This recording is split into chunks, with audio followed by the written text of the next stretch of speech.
안녕하세요. 한국사 교과서 함께 읽어주는 채널 지오세TV입니다. 앞으로 여러분과 함께 쉽고 재밌게 한국사 알아가기를 시작할 테니 계속 시청 부탁드립니다. 그리고 꼭 기억해주세요.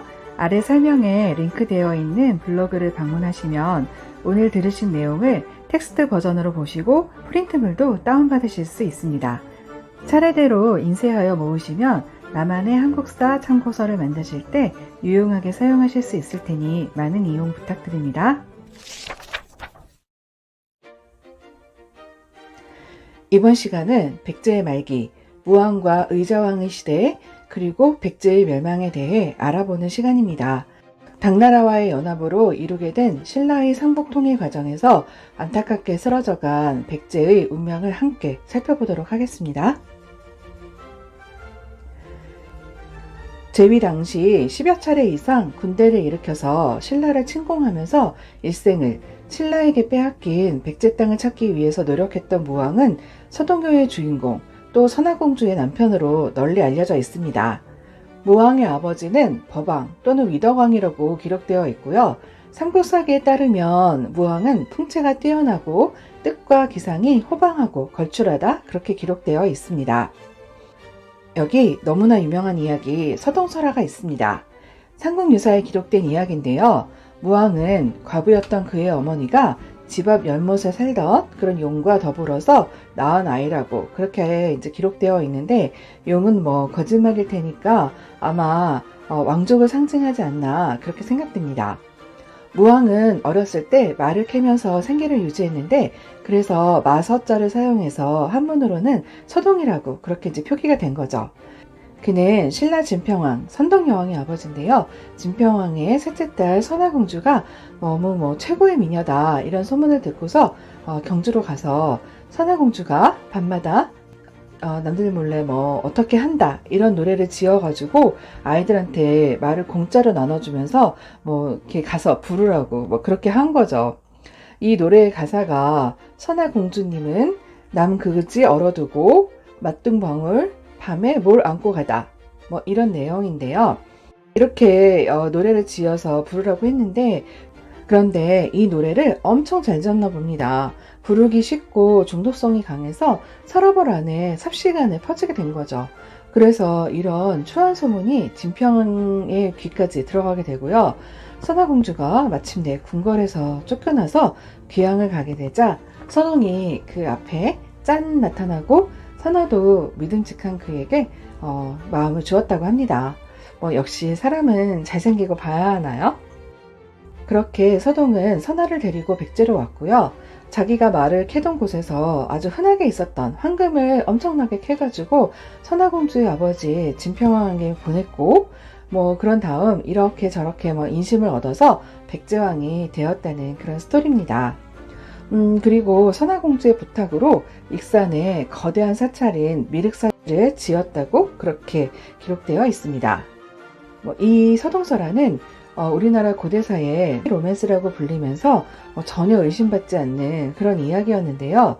하지만 무왕 때 그렇게 신라와 크고 작은 전쟁이 계속돼서 갈등이 아주 심했는데, 과연 선화공주가 진짜 완비였을까라는 그런 주장도 있고요. 또 결정적으로 지난 익산 미륵사지 석탑의 해체 작업 당시에 석탑 안에서 그 석탑을 만들게 된 그런 과정을 적은 금판이 발견되었는데요.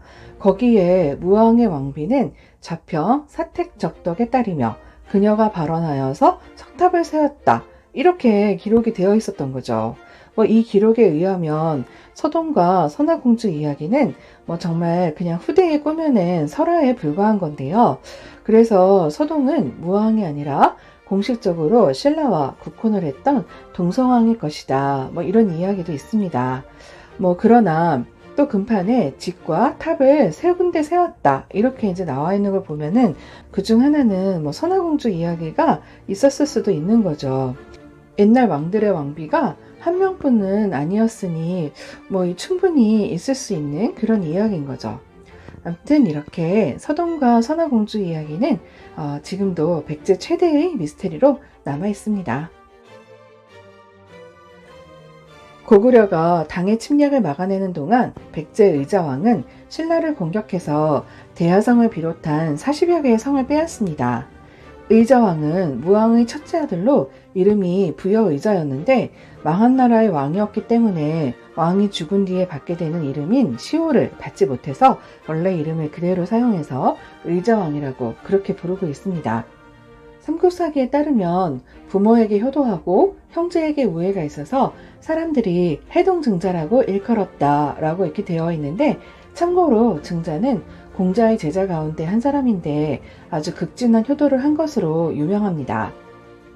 의자왕의 공격으로 국가적 위기를 맞은 신라는 김춘추가 고구려에 가서 도움을 요청하지만 끝내 거절을 당합니다.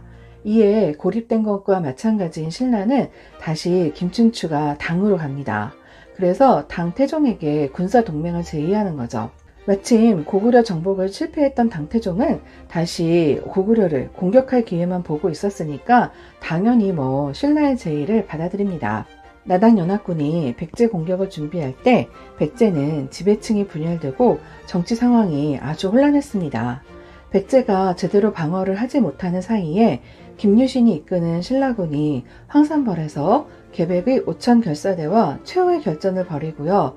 아내와 아이들까지 모두 자신의 손으로 죽이고 전장에 나섰던 계백은 끝내 패하고 마는 거죠. 그리고 당의 군대 또한 사비성에 이르러서 백제를 압박하고 의자왕이 이에 나와 항복하면서 660년 백제가 멸망하게 됩니다. 이때 백마강을 낙하하면서 삼천궁녀가 몸을 던졌다는 이야기가 이렇게 나오는데요. 일단 삼천궁녀를 거느리면서 향락을 즐겼다는 의자왕 이야기는 승자의 관점에서 그렇게 기록된 너무 과장된 이야기가 아니었나 싶습니다. 낙화라는 것은 궁녀들이 몸을 던질 때 마치 꽃이 떨어지는 것 같았다라는 그런 의미에서 낙화라고 그렇게 부르게 되었는데요. 바위 밑에 낙화암이라고 새겨진 글씨는 조선시대 최고의 학자 중 한 명인 우암 송시열의 것으로 알려져 있습니다. 또한 당나라 장수 소정방이 백마강에서 말을 미끼 삼아 백마강을 지키던 용을 잡았다는 이야기도 유명합니다.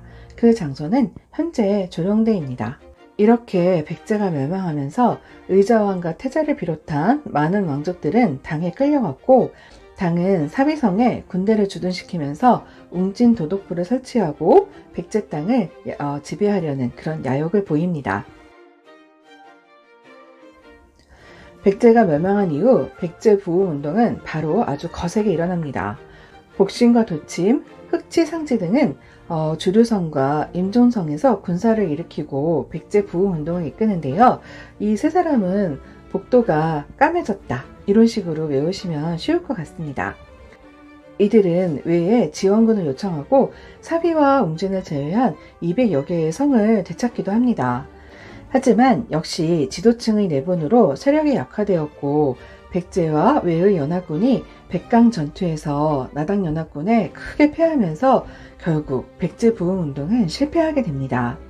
663년 8월에 있었던 백강 전투는 당시 동아시아의 국제전이라고 할 수 있을 정도로 아주 큰 해전이었는데 현재 금강하구인 백강에서 벌어졌습니다. 백강 전투는 4번의 전투에서 모두 나당 연합군이 이기면서 외국의 배 400척을 불살라서 연기와 불꽃이 하늘로 오르고 바닷물도 붉은 빛을 띠었다라고 삼국사기에 그렇게 기록되어 있습니다. 오늘은 무왕과 의자왕 그리고 백제의 멸망 과정과 그 부흥운동에 대해서 알아보았습니다. 다음 시간에는 작고 약했던 나라였지만 끝내 최후의 승자가 되었던 신라에 대해서 알아보겠습니다. 들으시고 도움이 되셨다면 구독과 좋아요, 공유 부탁드리고요. 또 궁금하신 점, 하고 싶으신 말은 댓글로 남겨주시면 감사하겠습니다. 오늘도 시청해주셔서 감사합니다.